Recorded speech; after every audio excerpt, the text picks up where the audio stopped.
I'm Edie Lush, and I'm here in the Hub Pavilion in Davos. Very pleased now to be joined by Rachel Kyte. She's the Vice President of the International Finance Corporation, here from Washington, but you've recently been in Turkey, is that right? Yes, I detoured through Istanbul on my way here.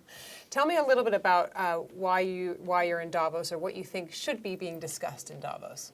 Well, it's an interesting link, actually. In Istanbul, I was talking to 300 women entrepreneurs, small business, medium-sized business owners from Georgia and Armenia and Turkey and Greece, Azerbaijan, and talking about the gap between the access to finance that women business owners have and their proportion of the economy. So 60% of the world's small businesses are run by women, but in some countries just 5 to 10% of the banking credit is going to them. So if we're talking about growth being based on domestic capital markets which meet the needs of businesses, and we're talking about domestic growth being what is needed in the world, then this is a voice in a constituency that you don't actually find a lot of here on the mountain, here in Davos. Here in Davos, we're talking about building, hopefully, more sustainable and greener growth. And I think somehow we're going to have to fit banking back into what society needs it to be.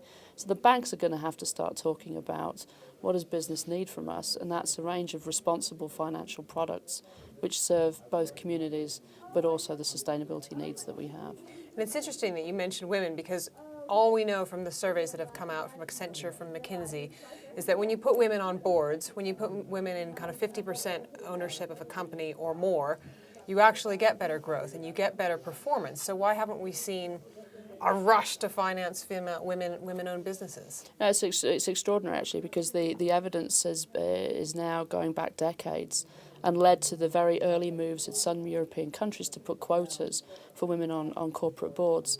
And some countries have tried to do it just to see whether it would happen voluntarily or not. And I think that in Europe, at least, there is now huge frustration that it's not happening.